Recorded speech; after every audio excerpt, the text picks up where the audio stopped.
Hello friends, स्वागत है आप सबका हमारे यूट्यूब चैनल द वैदिक गुरुज में।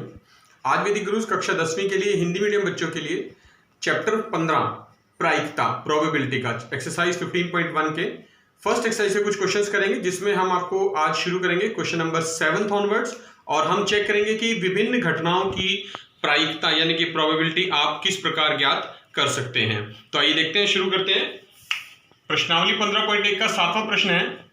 ये दिया हुआ है कि 3 विद्यार्थियों के एक समूह में से 2 विद्यार्थियों के जन्मदिन एक ही दिन ना होने की प्रायिकता हमें दे रखी है 0.992।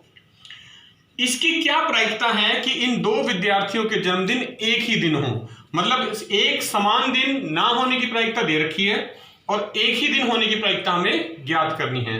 तो मान लेते हैं, आप लिख देंगे यहां पर, मान लीजिए कि जो घटना ई है, हम लिख लेते हैं घटना ई, वो क्या है? वो है जन्मदिन, 2 विद्यार्थियों के जन्मदिन एक ही दिन हो।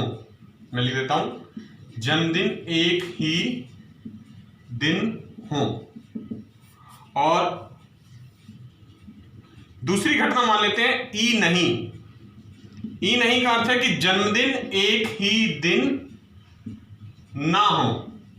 ठीक है, अब हमें पता है कि जो प्रायिकता है वो प्रोबेबिलिटी यानी प्रायिकता घटना ई के होने की और प्रायिकता घटना ई के ना होने की, उन दोनों का जो कुल योग है वो 1 होता है। ठीक है, घटना ई थी कि दोनों विद्यार्थियों के जन्मदिन एक ही दिन हो।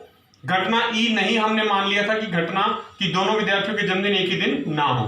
तो एक ही दिन जन्मदिन ना हो, वो प्रायिकता हमें दे रखी है प्रश्न में 0.992 बराबर 1। हमें प्रायिकता निकालनी है घटना ई के होने की, यानी कि जन्मदिन दोनों विद्यार्थियों के एक ही दिन हो। तो ये जमा 0.992 है, उधर जाके माइनस का हो जाएगा 0.992। तो 1 में से 0.992 आप घटा देंगे तो ये आएगा 0.008। तो ये है प्रायिकता घटना ई के होने की, यानी जी की 2 विद्यार्थियों के जन्मदिन, 2 आप लिख देंगे यहां, 2 विद्यार्थियों के जन्मदिन, 2 विद्यार्थियों के जन्मदिन एक ही दिन होने की प्रायिकता जो है, एक ही दिन होने की प्रायिकता हमने ज्ञात कर ली है वो, और वो कितनी आई है 0.008। 8वां प्रश्न कर रहे हैं। एक थैले में 3 लाल हैं और 5 काली गेंदें हैं। लाल गेंदें देखिए, आप लिख सकते हैं यहां पर, लाल गेंद बराबर 3 और जो काली गेंद हमें दे रखी है प्रश्न में उनकी संख्या है 5। 3 लाल गेंद है, 5 काली गेंद है, तो कुल गेंद कितनी होगी थैले में? कुल गेंदों की संख्या यानी 3 + 5 बराबर 8। हमें यह कहा गया इस थैले में से एक गेंद यादृच्छिक निकाली जाती है, तो इसकी क्या प्रायिकता है कि वो गेंद लाल हो पहले भाग में और दूसरे भाग में लाल ना हो। तो जब पहला भाग करेंगे तो प्रायिकता लिखेंगे लाल गेंद की, कि लाल गेंद की प्रायिकता कितनी है। तो देखिए जितनी गेंदें लाल है कितनी है 3, और बटे में कुल गेंदों की संख्या 8। तो लाल गेंद निकलने की प्रायिकता 3/8 और दूसरे भाग में लाल गेंद ना हो, कि लाल गेंद ना निकले। लाल गेंद नहीं निकलेगी, इसका मतलब कौन सा निकलेगी? काली गेंद निकलेगी, और काली गेंदों की संख्या कितनी है 5, तो 5/8 यानी कुल गेंदों की संख्या। ये दोनों अलग अलग भागों की प्रायिकता आ जाएगी। 9वां प्रश्न कर रहे हैं प्रश्नावली 15.1 का। लिखा है एक डिब्बे में 5 तो लाल कंचे हैं, तो लिख लेते हैं लाल कंचों की संख्या, यानी लाल कंचे हैं 5। 8 सफेद कंचे हैं, तो मैं लिख देता हूं, देखिए सफेद कंचे वो हो गए हमारे पास 8 दिए हुए प्रश्न में, और 4 हरे कंचे हैं, तो यहां लिख देते हैं हरे कंचे, ये हो गए 4। तो कुल कंचे कितने हो गए? कुल कंचों की संख्या यानी कुल कंचों के देखिए 5 + 8 + 4, 8 और 5 13 + 4 17 कंचे हैं कुल हमारे पास। इस डिब्बे में से एक कंचा यादृच्छिक निकाला जाता है। इसकी प्रायिकता बतानी है हमें कि जो निकाला गया कंचा है वो पहले भाग में पूछा लाल रंग का, यानी प्रायिकता आपको बतानी है लाल कंचे की, कि जो एक कंचा निकालेंगे हम वो लाल रंग का कंचा निकलेगा। तो प्रायिकता कैसे निकलती है? कुल लाल रंग के कंचे बटे कुल कंचों की संख्या। तो मैं लिख देता हूं, देखिए लाल कंचे बटे में कुल कंचे। तो लाल कंचे कितने थे 5 और कुल कितने हैं 17। तो लाल कंचे की प्रायिकता होगी 5/17। दूसरा भाग उसने कहा सफेद कंचा निकले, तो प्रायिकता P लिख देंगे सफेद कंचा। सफेद कंचा निकलने की प्रायिकता क्या है, तो सफेद कंचों की संख्या ऊपर लिखनी है अब की बार, सफेद कंचे बटा नीचे वही रहेगा कुल कंचे। तो देखिए सफेद कंचे कितने थे 8 और कुल कितने थे 17। तो प्रायिकता होगी सफेद कंचा निकलने की 8/17। अब जो तीसरा भाग उसने पूछा है उसमें लिखा है कि तीसरे भाग में हरा कंचा नहीं होना चाहिए। तो प्रायिकता हरे कंचे की निकाल लेते हैं पहले हम। हरे कंचे की प्रायिकता जो है, हरे कंचे कितने हैं 4 और कुल कंचे 17। तो हमें निकालनी है हरा कंचा नहीं है। तो आपको बताया है हम, देखिए फॉर्मूला बताया था कि जो प्रायिकता है किसी भी घटना के होने की, हरे कंचे की होने की और हरे कंचे ना होने की, हरे कंचे ना हो, इन दोनों की प्रायिकता का कुल योग 1 बताया था हमने आपको। तो हरे कंचे थे 4/17 जमा हमें बताने हैं हरे कंचे ना हो, हरे कंचे ना हो बराबर 1। तो जो प्रायिकता निकलेगी कि हरा कंचा नहीं निकला हमारे पास, हरे कंचे ना हो, वो आएगी 1 और ये 4/17 था, उधर जाके माइनस का बन जाएगा। आप इसका लघुत्तम निकाल लीजिए, 17 - 4 यानी 13/17 इस बात की प्रायिकता निकलेगी कि जो तीसरा कंचा है तीसरे भाग में वो हरा कंचा ना निकले। इसका एक और तरीका भी है, हम इसका लिख देते हैं दूसरी विधि ये निकालने की। हमसे ये पूछा गया कि प्रोबेबिलिटी जो है प्रायिकता वो हरा कंचा नहीं है। अब देखिए अगर हरा कंचा नहीं है तो इसका मतलब क्या हुआ, या तो वो लाल कंचा है या सफेद कंचा है। तो लाल कंचों की संख्या प्लस सफेद कंचों की संख्या बटे में कुल कंचे आप लिख सकते हैं। यह भी एक तरीका है प्रायिकता ज्ञात करने का।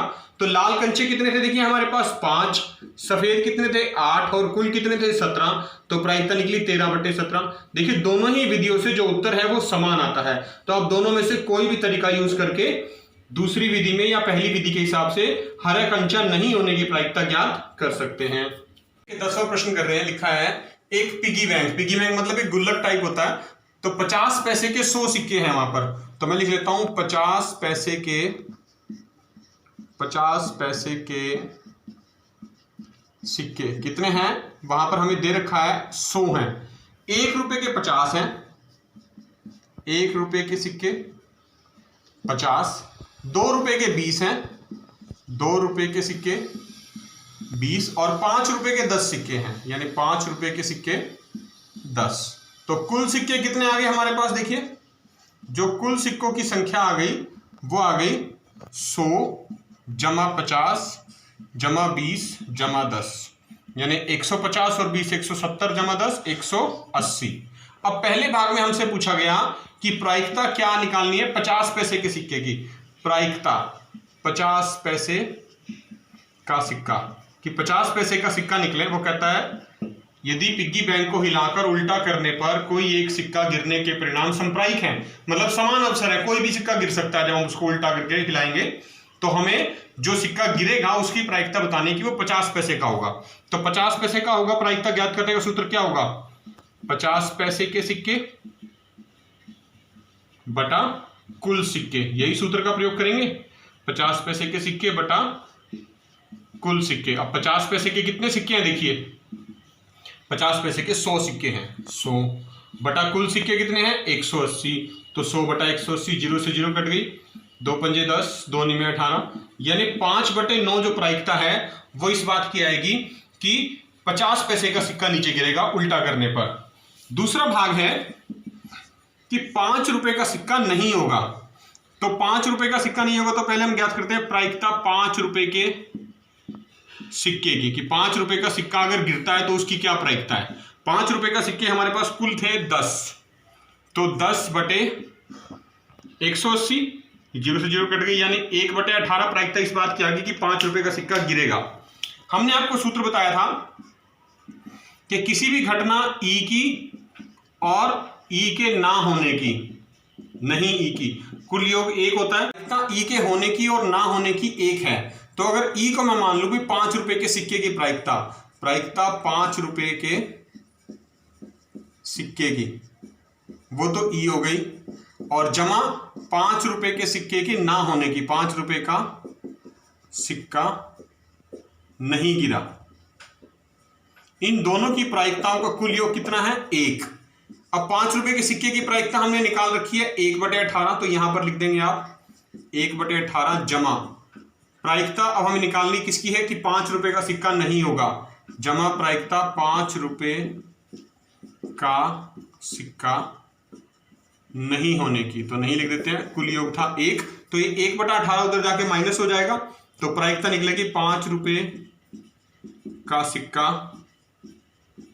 नहीं होने की, वो आएगी 1 - 1/18। इसका लघुत्तम ले लेंगे आप, 18 आएगा, देखिए बटे में 1 लगा के लिख सकते हैं, तो 18 - 1 यानी 17/18 इस बात की प्रायिकता निकलेगी कि 5 रुपए का सिक्का नहीं गिरा। अगला प्रश्न कर रहे हैं, लिखा है गोपी अपने जल जीव कुंड के लिए एक दुकान से मछली खरीदती है। दुकानदार एक टंकी जिसमें 5 नर मछली और 8 मादा मछली है। हमारे पास देखिए नर मछली की संख्या दे रखी है 5 और मादा मछली जो है वो दे रखी है 8। अब आगे बढ़ते हैं, कहता है इनमें से एक मछली यादृच्छिया उसे देने के लिए निकालती है, मतलब हाथ डाला और कोई भी एक मछली निकाल ली, तो इस बात की क्या प्रायिकता है कि निकाली गई मछली जो है वो नर मछली होनी चाहिए। मतलब हमें जो प्रायिकता निकालनी है वो नर मछली की निकालनी है। तो देखिए नर मछली की प्रायिकता निकालने से पहले हम देखते हैं कुल मछलियों की संख्या कितनी है। कुल मछली जो है वो है 5 + 8 = 13। तो नर मछली की जो प्रायिकता है वो कितनी होगी? नर मछली की संख्या उसका सूत्र बटे कुल मछली, कुल मछलियों की संख्या। तो देखिए नर मछली कितनी है 5, कुल मछलियां 13, तो प्रायिकता कितनी आ गई 5/13। 12वां प्रश्न कर रहे हैं, प्रश्नावली 15.1 का, लिखा है संयोग के खेल में, चांस का एक खेल है, भी एक तीर को घुमाया जाता है जो विश्राम में आने के बाद संख्याओं 1, 2, 3, 4, 5, 6, 7 और 8 में से किसी एक संख्या को इंगित करता है। देखिए आकृति में देखिए हमने दिखाया हुआ, ये एक संयोग के खेल पे ये गोल हमारे पास वृत्ताकार आकृति है, इस पे अंक लिखे हुए हैं 1, 2, 3, 4, 5, 6, 7, 8 और इस चक्ति को ऐसे घुमाते हैं तो ये जो तीर का निशान बना हुआ है लाल रंग का तीर, ये किसी एक बिंदु पे आके रुकेगा, किसी एक संख्या पे आके रुकेगा, और ये सभी परिणाम जो है संप्रायिक है। संप्रायिक मतलब सब पे समान अवसर है, किसी पे भी रुक सकता है। तो इस बात की क्या प्रायिकता है कि ये जो तीर रुकेगा इंगित करेगा वो अंक 8 पे करेगा, पहले भाग में पूछा गया। तो प्रायिकता जो मुझे ज्ञात करनी है वो 8 की करनी है, 8 अंक को पे ये रुके। अब 8 अंक कितने हैं इसके अंदर? 1 से 8 में 1 ही है सिर्फ, तो 1 बटे कुल अंकों की संख्या, 1 से 8 तक कुल अंक कितने हुए 8, तो प्रायिकता हो गई 1/8। दूसरे भाग में कहा गया एक विषम संख्या, विषम संख्या, तो विषम संख्याएं कौन कौन सी हैं? देखिए विषम संख्याएं लिख लेते हैं हम 1 से 8 के बीच में, एक तो 1 आ गई, 3, 5 और 7, 1 से 8 के बीच में ये विषम संख्याएं आ गई, और विषम संख्याओं की कुल संख्या कितनी है 4। तो प्रायिकता विषम संख्या आने की कि ये जो तीर का निशान है ये 1 पे आ सकता है, 3 पे आ सकता है, 5 पे आ सकता है, 7 पे भी आ सकता है, मतलब 4 चांस हैं आपके पास। तो 4 बटे कुल अंकों की संख्या कितनी थी 8, तो 4/8 यानी प्रायिकता हो गई 1/2, क्योंकि ये कट जाएगा 4 के पाड़े पे। तीसरे भाग में कहा गया 2 से बड़ी संख्या को इंगित करें।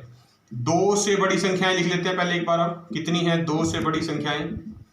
देखिए 2 से बड़ी संख्याएं कौन कौन सी होती हैं?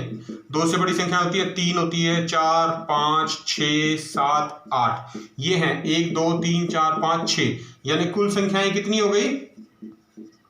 कुल संख्याएं तो हमारे पास हैं 8, और 2 से बड़ी कितनी हो गई? 2 से बड़ी कितनी हो गई 6।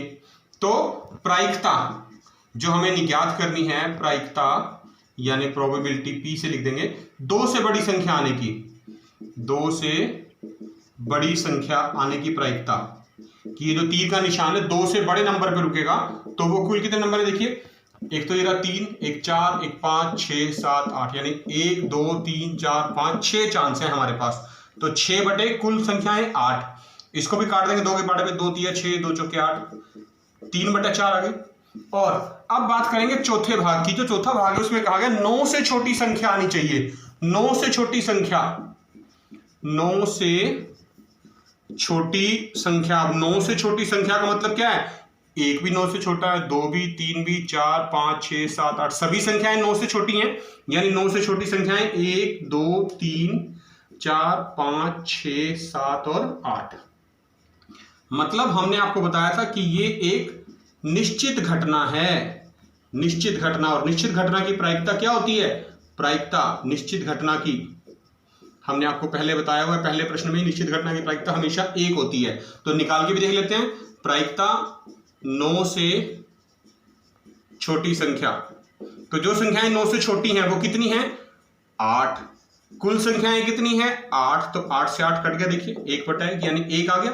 तो निश्चित घटना की जो प्रायिकता है वो 1 होती है। देखा बच्चों आपने, ये थे कक्षा 10वीं हिंदी मीडियम बच्चों के लिए 15वां चैप्टर प्रायिकता प्रोबेबिलिटी का। हमने आज इसके 7वें सवाल से लेकर 12वें सवाल तक आज आपको समझाए हैं। आपने इन सभी सवालों को अच्छी प्रकार से समझना है, वीडियो को पूरा देखना है और लाइक जरूर करना है।